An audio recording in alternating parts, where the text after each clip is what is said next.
네, 여러분 반갑습니다. 네, 이 시간 함께 옆 사람과 이렇게 인사해 볼까요? 네, 주님과 함께하는 추석 됩시다. 자, 한 번 더 이렇게 인사할까요? 제사 드리지 맙시다. 네, 추석 주님과 함께 즐거운 추석 되시기를 간절히 바랍니다. 제가 굉장히 좋아하는 가수가 한 명이 있습니다. 그 가수가 누구냐면 여러분들 잘 알지 모르겠지만 요즘에는 쇼미더머니 7을 하고 있다고 그러더라고요. 제가 요즘에 잘 못 봐서 안타까운 마음이 있는데 쇼미더머니 5에서 우승을 했던 BY라는 친구입니다. 여러분 아세요? 아시는구나.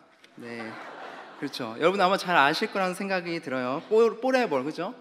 그리고 데이데이 뭐 이런 노래를 불러서 정말 저는 그것을 보면서 충격이었습니다. 정말 센세이션을 일으켰다고 저는 생각을 했어요. 쇼미더머니를 보면서 와, 어떻게 저렇게 노래를 할 수도 있을까 그러면서 막 소름도 돋고 그랬던 것 같아요. 그 친구의 그 장점을 제가 소개하면 귀에 팍팍팍팍 꽂히는 그런 래핑, 완벽한 박자감, 그리고 무대 장력 막 이런 것들이 아주 완벽하더라고요. 그래서 제가 그 친구를 좋아하게 됐는데, 그런데 제가 가장 그 친구를 좋아하게 된 이유가 있어요. 그것이 무엇이냐면 이 친구는 랩을 쓸 때 그 랩 가사 속에 성경 말씀을 쓰더라고요.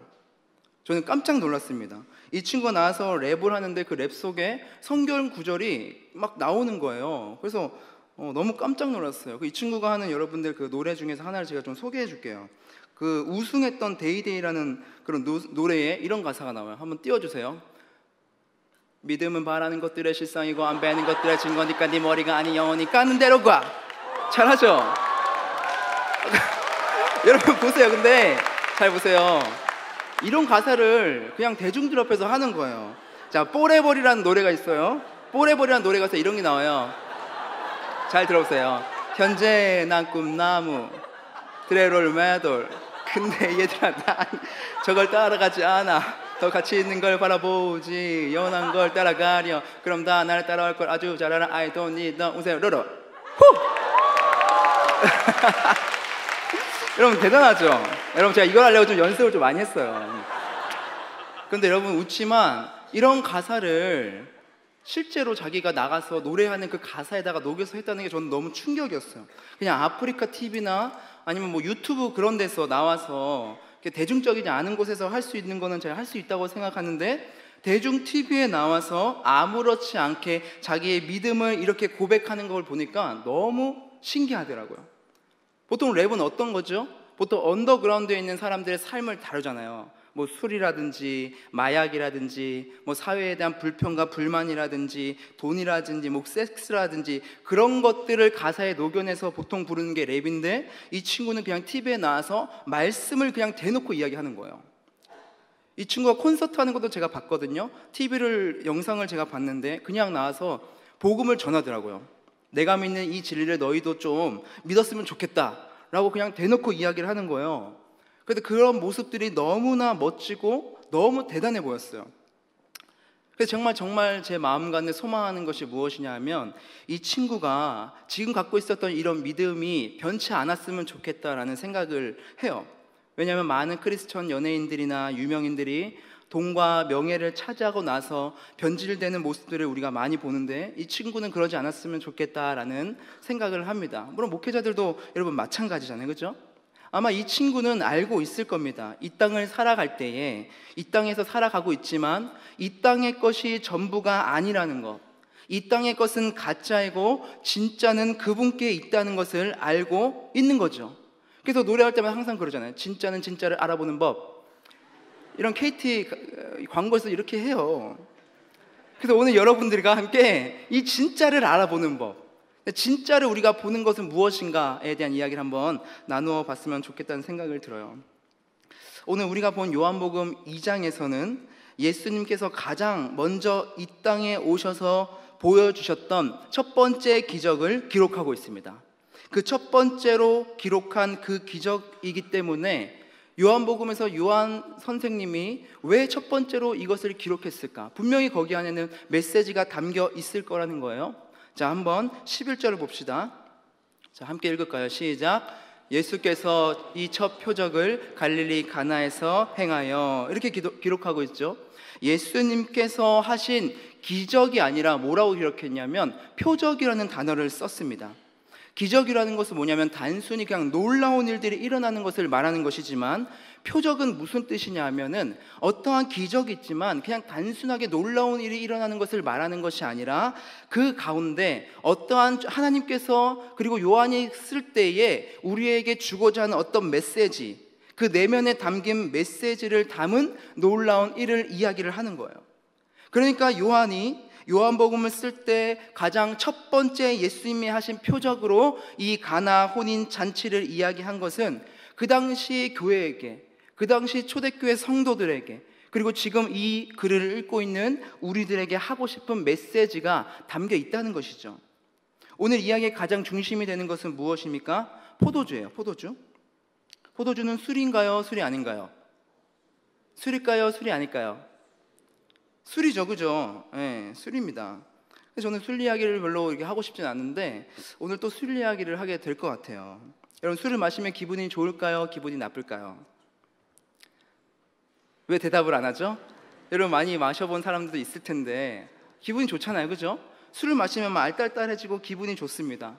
그래서 술을 한번 생각해 보면, 저는 언제 기뻤을까? 술 마실 때 저는 마시지 않았기 때문에 뭐 그런 것을 느껴본 적이 없지만, 제가 대학교 이제 1학년 올라갔을 때 고등학교 친구들과 관계가 계속 있잖아요. 그럼 대학교 제가 신학교를 갔지만 그래도 친구들하고는 관계가 있기 때문에 같이 모임하고 합니다. 그러면은 술자리를 가게 되죠. 술자리를 가면 저는 뭐 친구들이 술 마실 때 사이다를 이렇게 마시고 그러면서 같이 꿍하고 앉아 있으면 좀 싫어하니까 또 분위기를 이렇게 쥐어줍니다. 그런데 친구들 중에서도, 여러분들 중에서 꼭 그런 사람들이 있을 거예요. 꼭 술을 먹이려고 하는 친구들이 있어요. 친구인데도 야, 왜 안 먹냐 하면서 삐지기도 하고, 분위기 없게 왜 그러냐, 한 잔만 해라, 그런 친구가 있어요. 그런 친구들이 있는데 저는 나름대로 그 분위기에서 맞춰주려고 그 땡깡을 부리는 친구가 있어도 막 같이 잘 해주죠. 그런데도 계속해서 땡깡을 부려요. 그런데 또 다른 한 친구가 있었는데 이 친구는 굉장히 저를 좋게 보는 친구였어요. 그래서 친구들한테 야, 얘는 술을 마시지 말게 하자, 얘는 신학교 다니는 친구니까, 신학생이니까 술 마시지 마, 그러면서 저를 지켜주는 거예요. 근데 이 친구는 교회를 다니는 친구예요. 그러면서 자기는 부어라, 뭐 마셔라, 뭐 날아갈 것처럼 마시면서 자기는 나를 지켜주겠다는 거예요. 그래서 뭔가 이상하면서 기분은 좋더라고요, 그죠? 제 수호천사가 된 거니까. 그래서 뭐 이렇게 술을 마시면 술 게임도 하잖아요. 그 술 게임 하면서 제가 걸리면 야, 내가 네 수호천사니까 마셔줄게, 그 교회 다니는 친구가. 그래서 자기가 이렇게 마시는 거예요. 그러면 제가 야, 내가 그냥 사이다 마셔도 되니까 마시지 마. 그래도 이 친구가 이제 저를 이제 보호해 준다고 계속해서 마시는 거예요. 그래서 제가 나중에는 미안해지잖아요. 그래서 야, 진짜 그러지 마, 진짜 그러지 마. 그러면서 내가 미안한데 이번에는 내가 진짜 마실게, 제가 그렇게 이야기를 했어요. 이 친구가 진짜 마시려고 야, 진짜 내가 마실게, 그렇게 말을 하고는 제가 딱 걸렸어요. 걸렸을 때 여러분, 제가 어떻게 했을까요? 제가 저번에 가슴을 부었잖아요. 근데 가슴을 부은 거가 처음이 여기서 시작된 거예요. 제가 가슴을 부은 게 아니라 그때는 이런 지혜가 없었고, 술잔을 제가 받았어요. 그럼 받았으면 내가 이거를 코로 마실게, 그렇게 얘기했어요. 코로 마시는 게 뭐냐면 딱 마시는 척 하면서 향기를 들이마시고 딱 내려놓는 거예요. 그럼 향기를 마시면 여러분 그래도 알딸딸한 게 있어요. 그래가지고 그걸 이렇게 하면서 놓으면서 야, 여기 마셨지? 하면서 이렇게 이야기를 했던 기억이 있어요. 여러분, 이건 제가 안 터질 줄 알았어요. 제가 그냥 한 얘기예요. 술 얘기를 하다 보니까 어쨌든 분위기가 있으니까. 어쨌든 여러분, 우리가 술을 마시면 사람들이 기분도 좋아지고 또한 분위기도 뭐 좋아지고 그러는 것 같아요, 그죠? 그 당시 이스라엘에도 이런 술이 굉장히 중요했습니다. 결혼잔치가 벌어지면 안 되는 것이 무엇이냐면 이 포도주였어요. 그러나 여러분, 이 이스라엘에서의 포도주를 지금 우리나라의 그 술처럼 생각하시면 안 됩니다. 우리나라 사람들은 술을 취하기 위해서, 그리고 정신을 잃고 내 스스로를 제어가 안 되는 상태가 되어버리지만, 그 당시 이스라엘에서 이 포도주는 갈증을 풀기 위한 어떤 음료와 같은 기능을 했어요. 그렇다고 해서 여기가 뭐 이 포도주가 알코올이 없는 것은 아니었지만 도수가 굉장히 낮았고 또한 취할 정도로 그 정도로 마시는 일은 흔치 않았다고 합니다. 어쨌든 이 포도주는 잔치의 흥을 돋구기 위해서 반드시 이제 필요한 거였어요. 그리고 그 당시에는 결혼식이 우리 지금 한 2시간이면 결혼식을 해치우는데 그 당시에는 결혼식이 일주일 동안 했습니다. 일주일 동안 하니까 일주일 동안 할 때 그 포도주가 계속해서 있어야 되는 거예요. 그래서 온 동네 모든 사람들을 다 초청을 합니다. 그리고 특별한 일이 없는 이상은 다 참석을 해야 돼요. 만약에 초청을 했는데 그분들이 만약에 결혼식에 오지 않았다, 그러면 이 가정에 대한 모욕을 하는 거고 굉장히 수치를 주는 겁니다. 그래서 다 오는 거예요. 그러니까 그 당시에는 그 결혼식이 그냥 개인이나 가정의 어떤 잔치가 아니라 마을 전체, 공동체 전체의 잔치로 생각했다는 거예요. 그런데 큰일이 일어납니다. 어떤 일이 일어나냐면 이 결혼식에서 가장 중요하게 생각하는 이 포도주가 완전히 떨어진 거예요. 포도주가 떨어졌다는 것은 그 잔치가 완전히 망하는 겁니다. 인생 중에서 가장 기쁘고 가장 복된 날이 결혼식이어야 되는데 결혼을 한 분들 여러분 감격을 아시겠죠? 그런데 그날 포도주가 떨어졌다는 것은 굉장히 있을 수도 없는 일이고 모욕과 수치가 있는 그런 일이었던 거예요. 유대인들에게는요.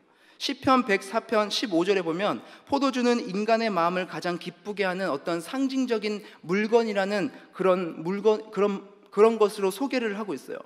유대인의 격언 중에서도 결혼식에서 신랑과 신부는 없더라도 포도주는 꼭 있어야 된다라는 그런 말이 있을 정도로 포도주를 굉장히 중요하게 생각했습니다. 그러니까 포도주가 떨어지면 정말 큰일인 거예요. 집안의 망신이고 굉장히 수치스러운 일인 겁니다. 그때 예수님의 어머니였던 마리아가 예수님께 이야기를 하죠. 여기 잔치에 포도주가 떨어졌다고 합니다. 그때 예수님이 이렇게 이야기하죠. 아직 내 때가 이르지 않았어요.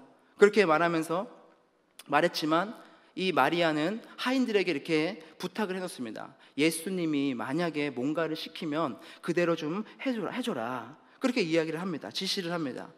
그리고 나서 예수님은 이제 유대인들이 밖에서 나갔다가 들어올 때 그 손과 발을 씻는 돌 항아리 6개에다가 물을 채워서 연회장에게 갖다 줘라, 그렇게 하인에게 명령을 하죠.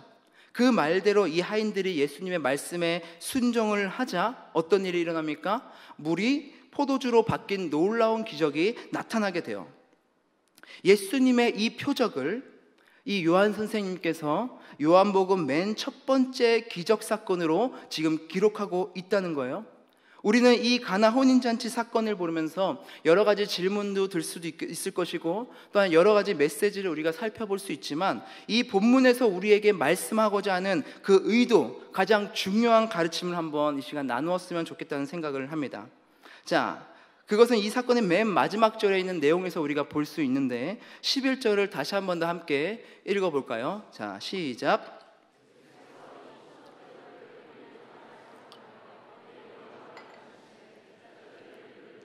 자, 마지막에 보면 제자들이 그를 믿었대요.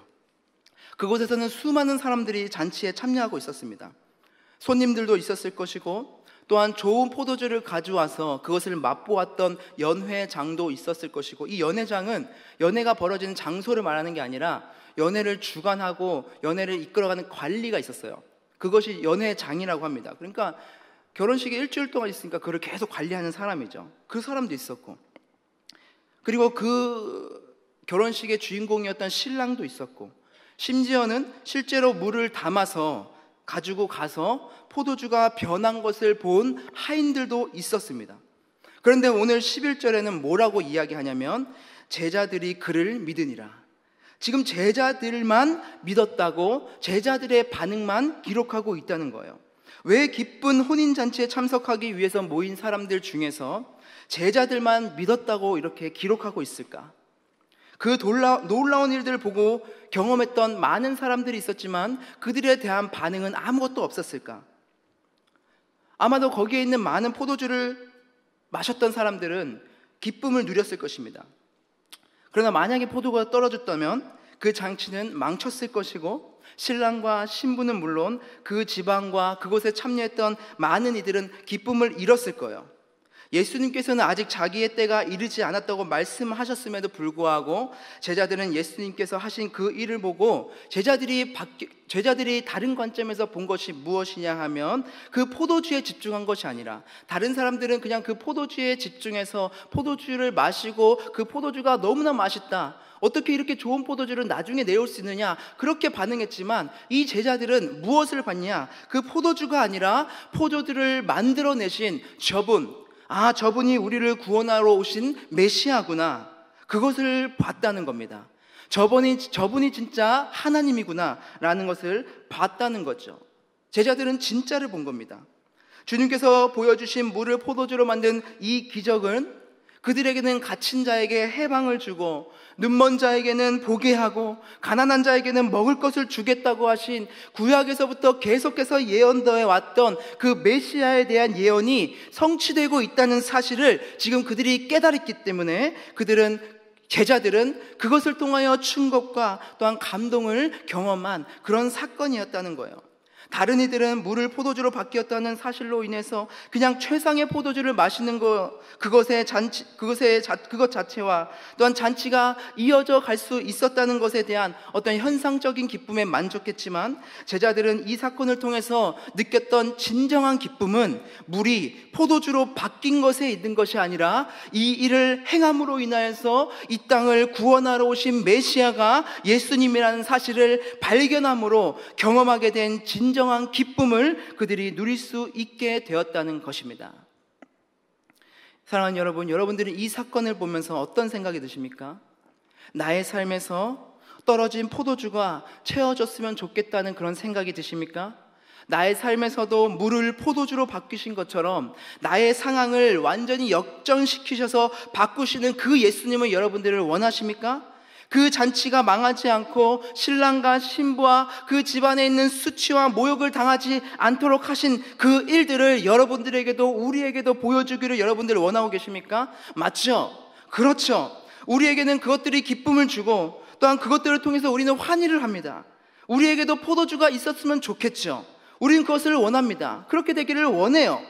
하나님 안에 있는 우리들은 그러한 기쁨을 받기를 원하고, 또한 그런 것들을 우리가 경험했을 때에 놀라운 기쁨이 넘칠 겁니다. 그러나 거기까지죠. 성경에서 믿은 사람들은 누구라고 이야기했습니까? 제자들 뿐이라고 이야기했어요. 제자들은 그곳에서 보여주신 포도주가 그것만을 본 것이 아니라 그것을 만들어내시고 그들을 구원하실 구원자로 오신 예수님을 발견한 자들이 바로 제자들이었다는 겁니다. 진짜를 본 것이죠. 여러분들은 이 진짜를 본 제자들입니까? 아니면 진짜를 보지 못하고 단순히 포도주에만 기뻐하는 손님들입니까?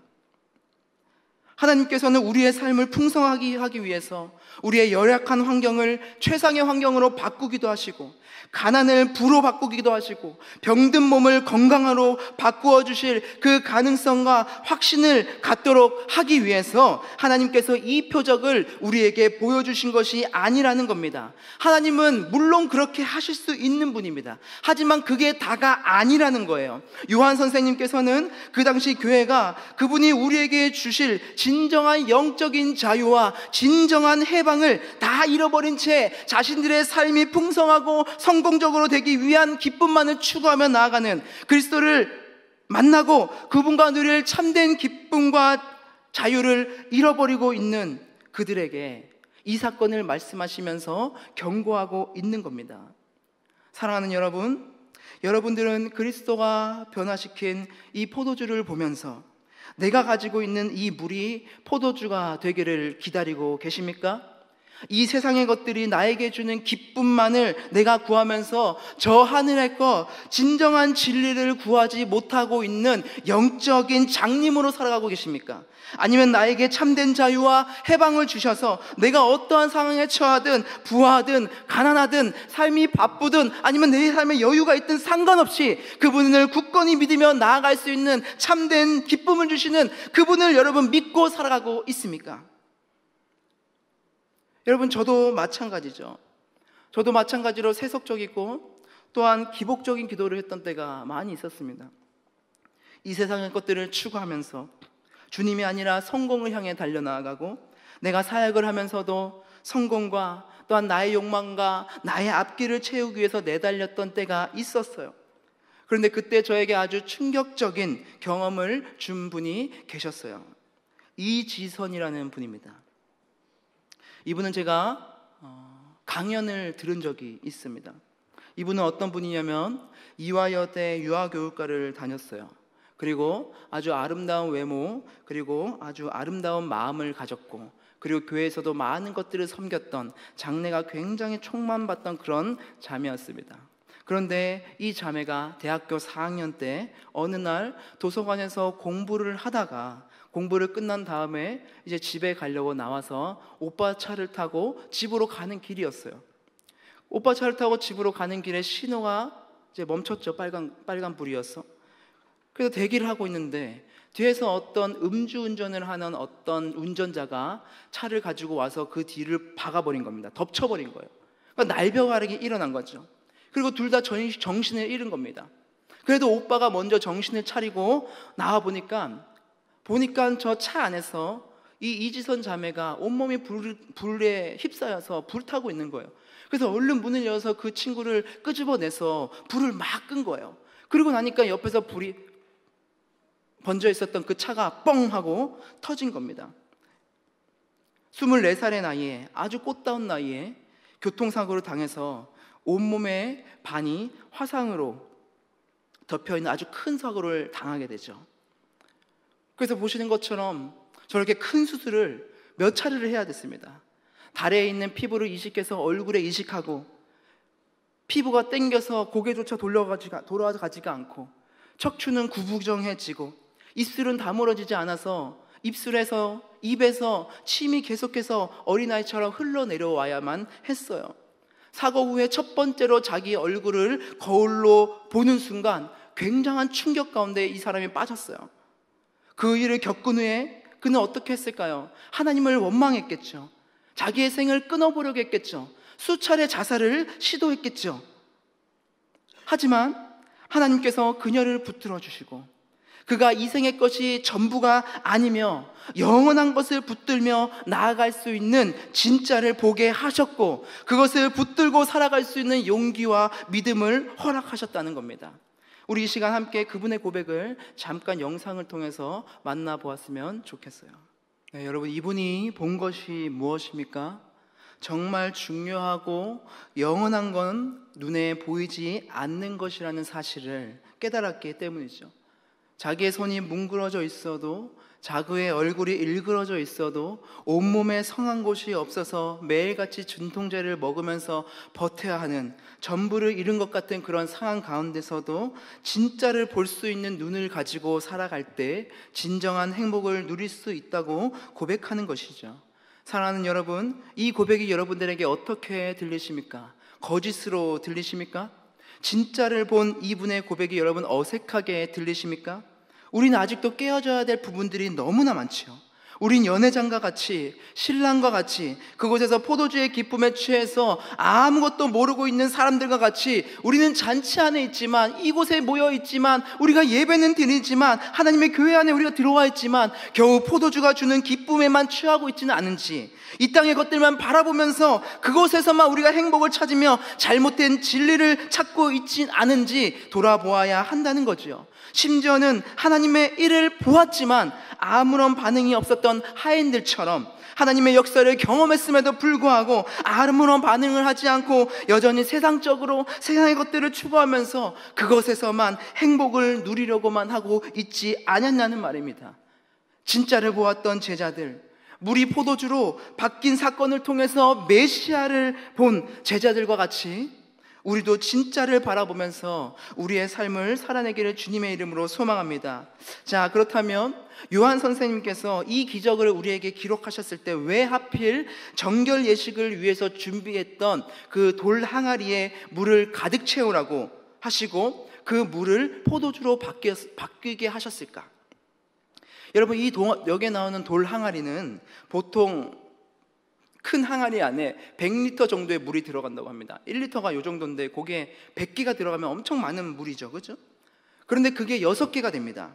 6개 통에 가득 채우러 가셨어요. 그럼 600리터나 되죠. 엄청난 양입니다. 이 많은 양을 포도주로 바꾸게 하셔서 그 결혼식장에 있는 사람들을 취하도록 하고, 그리고 배가 터지도록 마시게 해서 아주 너희들이 기분 좋게 이 모든 잔치를 끝나도록 하기 위해서 이것을 기록한 것이 아니라는 겁니다. 여러분, 여기서 나오는 6이라는 숫자는 성경에서 굉장히 불완전한 숫자를 이야기하는 거예요. 불완전한 숫자를 성경에서는 6으로 표현을 해요. 왜냐하면 하나님께서 만드시고 안식하신 날이 7일이죠. 성경에서 7은 완전한 숫자를 이야기합니다. 그런데 7에서 하나가 빼어진 6은 불완전함을 이야기하는 거예요. 그리고 요한계시록에도 보면 666이라는 숫자 여러분 많이 알죠? 사단의 숫자라고 알고 있죠. 666이 뭡니까? 사단의 숫자라는 거예요. 별로 좋지 않은 숫자라는 거예요. 불완전을 뜻하는 숫자가 바로 6이라는 겁니다. 그리고 정결 예식을 위해서 사용했던 돌 항아리가 나와요. 이 정결 예식은 무엇을 말하는 것이냐면, 그 당시 유대인들이 발과 손을 씻고 집 안에 들어가도록 하는 것이 돌 항아리예요. 그 당시 그 이스라엘 지방에는 사막 지방이고 광야 지방이고, 그리고 그들은 샌들을 신고 다니기 때문에 집에 들어가려면 다 씻고 들어가야 돼요. 누군가 손님이 오면 반드시 씻을 물을 주는 게 그들에게는 예의예요. 만약에 그것을 주지 않으면 굉장히 무례한 겁니다. 그러니까 밖을 다녀오면 손을 씻도록 부정한 자기의 몸을 씻어내도록 하기 위해서 사용하는 것이 바로 이 돌 항아리라는 거예요. 여러분, 이것이 의미하는 것이 무엇입니까? 불완전함을 뜻하는 6개가 있는, 그리고 부정한 것을 씻어내는 돌 항아리를 사용하도록 하신 것은 불완전한 것을 완전하게 만드신 그 예수님을 이야기하는 것이고, 부정한 것을 우리는 매일 씻어내야 되지만, 우리의 죄된 것들을 매일 씻어내야 되지만, 단번에 자기가 죽으심으로 부정한 우리에서 완전한 깨끗함으로 바꾸시는 분이 누구냐? 예수 그리스도라는 사실을 지금 말씀하고 있다는 겁니다. 포도주와 같이 붉은 피를 십자가에서 쏟으실 예수 그리스도의 십자가의 사건을 이 가난 혼인잔치를 통해서 예고하고 알려주고 싶었던 거예요. 그래서 요한 선생님은 요한복음의 첫 번째 표적으로 이 가난 혼인잔치를 기록하고 있는 겁니다. 제자들은 알았던 거예요. 그분이 우리를 구원하러 오실 메시아라는 사실을 이 사건을 보면서 알았던 겁니다. 여러분, 우리는 신앙생활을 하면서 무엇을 봅니까? 우리는 이 기쁘고 즐거운 잔치 속에서 우리는 교회 안에 들어와 있지만 진짜를 본 제자들과 같은 믿음을 가지고 있습니까? 아니면 건조하고 메마른 신앙이 아니라 여러분 이 안에서 진정으로 참된 자유와 평안을 여러분 경험하며 신앙생활을 하고 있습니까? 포도주를 만들어 주신 하나님에 대한 그런 기대함과 최고의 포도주를 만들어 주셔서 내가 기쁘게 하실 수 있는, 나를 기쁘게 할 그 가능성이 있기 때문에 나의 부족한 것을 채우시고 내가 원하고 원하는 것을 다 이루어 주시고 이 땅에서 부유하고 성공적이고 번영하도록 하시는 그 약속과 기대감 때문에 여러분 그 기쁨을 여러분 원하기 때문에 신앙생활을 하고 있습니까? 맞습니다. 하나님은 충분히 우리에게 그러한 기쁨을 주실 수 있는 분이십니다. 그 약속을 이루시는 분이십니다. 물을 포도주로 만들어 주시는 분이십니다. 우리가 그분께 간절히 구하고 간절히 기도할 때에, 간절히 매달릴 때에 하나님께서는 반드시 우리의 소원과 우리의 기도에 응답하실 겁니다. 그러나 우리가 그것에서 멈춘다면 진짜를 보지 못하는 거죠. 그 너머에 있는 하나님의 놀라운 계획과 하나님의 구원의 역사로 인한 그런 은혜를, 진정한 은혜를 만끽하지 못하는 겁니다. 우리를 진정으로 자유케 하고 우리에게 진심으로 죽음과 절망과 그런 정죄 속에서 온전하게 하시는, 해방케 하시는 정말 진정한 기쁨, 이 땅의 어떤 그 무엇으로 인하여서 우리가 기쁨을 누리는 것이 아니라 우리의 불완전함을 완전함으로 바꾸시고 우리의 부정함을 완전함은 깨끗함으로 바꾸셔서 우리의 옛된 그런 죄된 옷들을 다 벗기시고 우리에게 새로운 생명과 새로운 영광된 옷을 입히시는 그 주님의 영광을 보게 하시는 그 기쁨으로 인하여서 우리가 이 신앙생활을 해나가야 되는 것입니다. 여러분, 제가 예전에도 한번 말씀드렸는데 저에게는 인생의 멘토인 그리고 친구였던 사촌 형이 있습니다. 어렸을 때부터 저와 굉장히 친하게 지냈고 저를 잘 이끌어 주었고 또 부족하고 또 연약한 저를 잘 보듬어 주었고 그리고 또 경제적으로도 어려웠던 저에게 한 번씩 용돈을 주셨던 그런 분이셨어요. 저보다는 먼저 총신대학교 신학과를 들어가셨고 그리고 신대원까지 졸업하셨습니다. 저에게는 굉장히 앞선 선배였죠. 그리고 목사님이 되신 후에 더 넓은 학문의 폭을 넓히기 위해서 미국의 고든 코넬이라는 그런 신학교로 유학을 갔습니다. 그래서 석사를 마치고 박사학위를 받는 중이었어요. 그런데 어느 날 정말 차가운 바람이 부는 겨울날이었습니다. 제가 청천벽력 같은 소식을 듣게 됩니다. 그것이 무엇이냐 하면 대장암에 걸렸다는 거예요. 그래도 그때도 충격이었지만 그래도 어느 정도 암에 대해서 나은 사람들도 많이 있기 때문에 그렇게 걱정은 하지 않았어요. 그래도 젊으니까 40이니까 치유가 되겠지. 하나님께서 그 아까운 인재를 버리지 않겠지. 하나님의 사랑하는 주님의 자녀를 이렇게 아깝게 보내시지는 않겠지라는 생각을 했어요. 그래도 수술을 하면 치료를 하면 나을 수 있다는 믿음과 또한 가족들과 주변의 많은 사람들이 그 형을 위해서 기도하고 있었기 때문에 염려는 되었지만 그리 큰 걱정은 하지 않았습니다. 하지만 계속해서 들려오는 소식은 무엇이었냐면 계속되는 항암 치료로 인해서 많이 고통스러워한다는 것이었어요. 수분 4번의 치료를 받고 그리고 위급하다는 소식을 전해 들었을 때 제 가슴이 망치로 두들기는 것 같은 그런 쿵쾅거림과 떨려움이 제 안에 시작되기 시작했습니다. 그래서 가족들과 함께 그분을 병원으로 찾아갔어요. 근데 그 형의 모습은 정말 지금도 제가 잊혀지지 않습니다. 저는 상상도 못했던 형의 모습을 제가 마주하게 되었어요. 얼굴은 정말 온몸은 정말 해골같이 바짝 말라 있었습니다.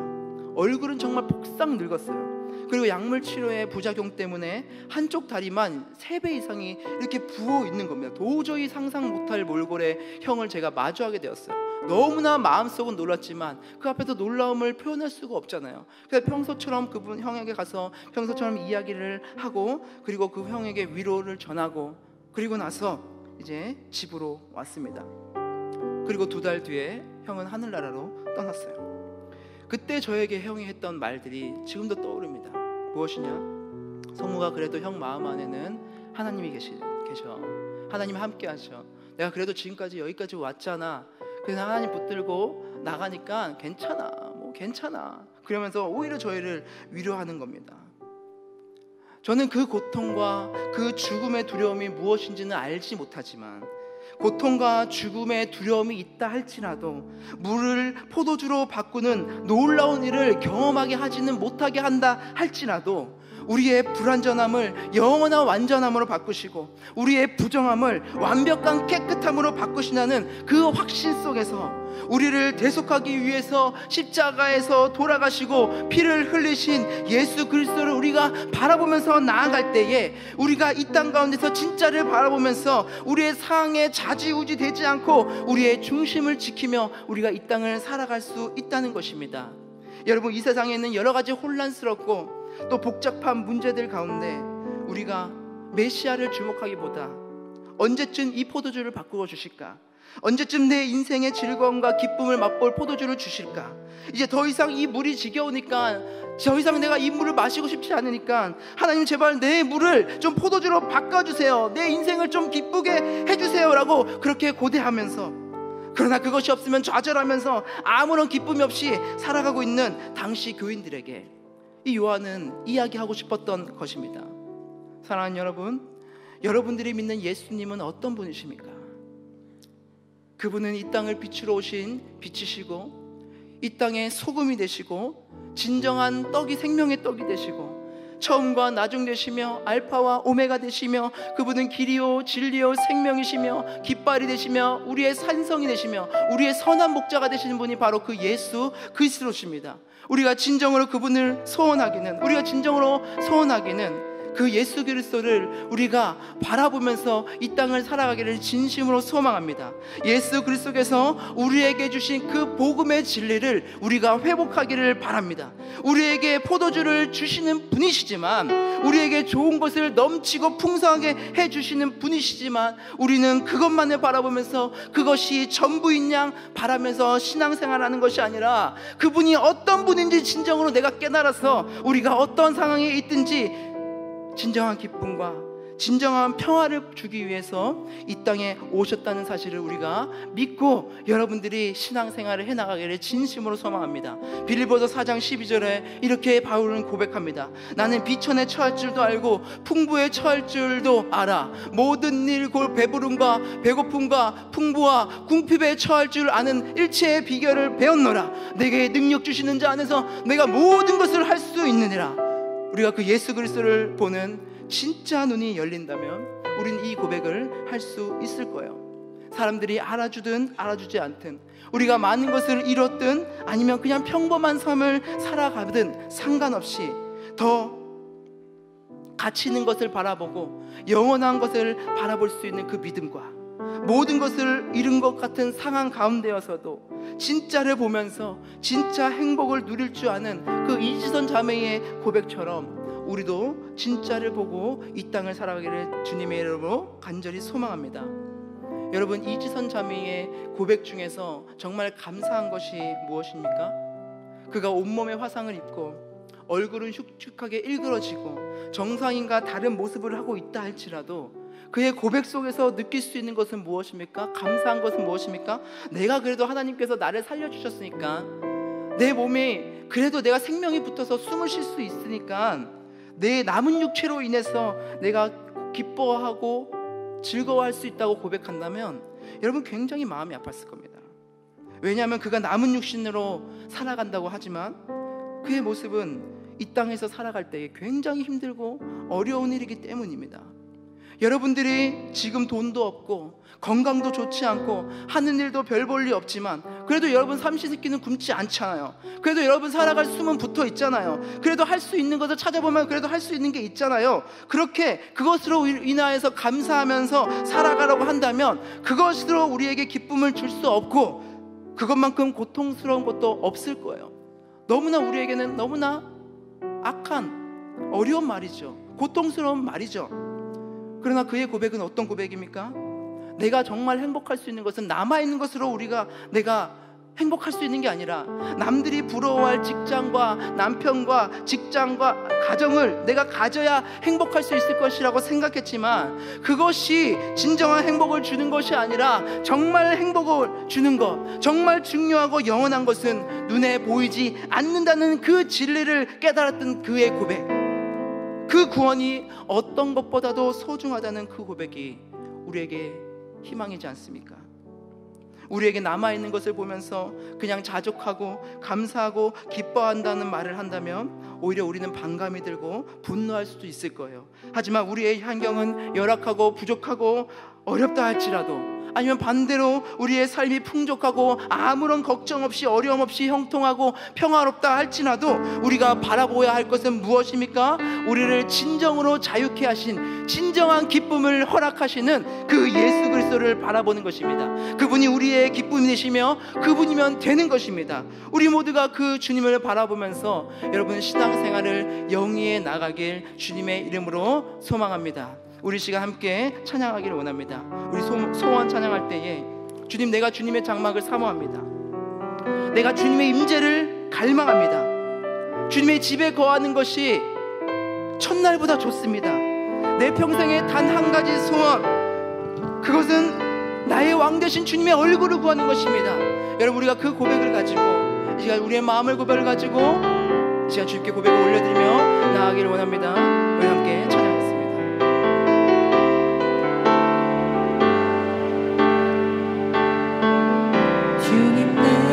주의 장막을 사모합니다. 오직 주의 임재를 갈망합니다. 주의 집에서의 하루가 다른 곳에 정말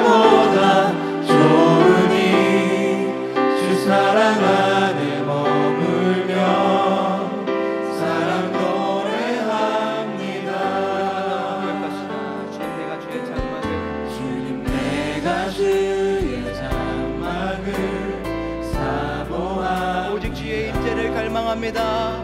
오직 주의 임재를 갈망합니다.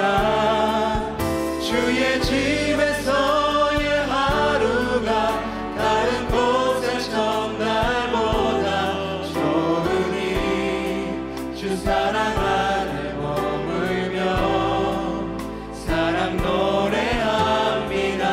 나의 평생에 단 한 가지 소원, 나의 평생에 단 한 가지 소원, 주의 아름다우심 보며 사랑 노래하는 것. 나의 왕 되신 주님의 얼굴 구하며 주 사랑 안에 머물러 사랑 노래하며. 우리 한 번 더 고백합시다. 나의 평생에 나의 평생에 단 한 가지 소원, 주의 아름다우심 보며 사랑 우리의 손을 높이 들고 찬양합시다. 나의 왕 되신 주님의 얼굴 구하며 주 사랑 안에 머물러 사랑 노래합니다. 우리 함께 기도하며 나아가기를 원합니다. 우리 함께 기도할 때에 우리에게 물을 포도주로 만들어 주시는 그 기쁨을 주시는 하나님을 내가 믿습니다. 그러나 내가 단순히 그 기쁨에 머물러 있는 것이 아니라 그 너머의 것, 이 세상의 것뿐만이 아니라 우리에게 진정한 것들을 주시는, 우리를 깨끗하게 하시고 우리의 부정함을 완전함, 정결함으로 바꾸시는 그 주님을 바라보면서 우리에게 진정한 구원의 은혜를 허락하시는 그 예수 그리스도를 바라보며 내가 오늘도 걸어가며 오늘도 살아가는 내가 될 수 있도록 해달라고 우리 시간 주님의 이름 한번 크게 부르고 기도하도록 하겠습니다. 주여,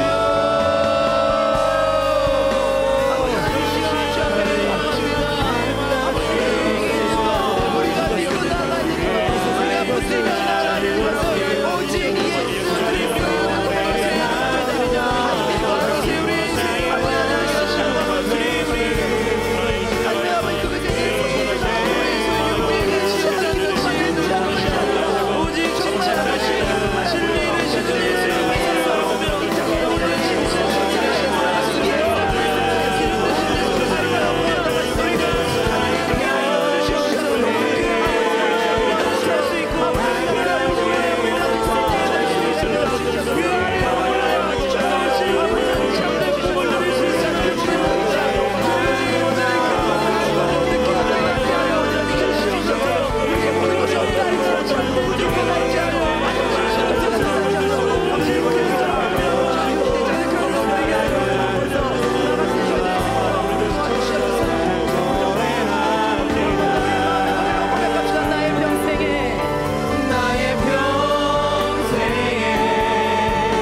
우리에게 그 구원의 기쁨, 이 시간 우리에게 메시아로 찾아오신 그 예수 그리스도, 우리 위하여 흘리신 그 십자가의 보혈의 은혜, 그것이 우리를 살아가게 하고 우리의 죄악된 그런 우리의 옛 모든 옷들을 벗겨버리시고 우리에게 새로운 영광된 옷을 입히실 그 진짜를 우리가 바라보면서 우리가 오늘도 내일도 살아갈 수 있는 우리 모두가 되게 하여 주옵소서. 감사합니다. 살아계신 예수님의 이름으로 기도드립니다. 아멘.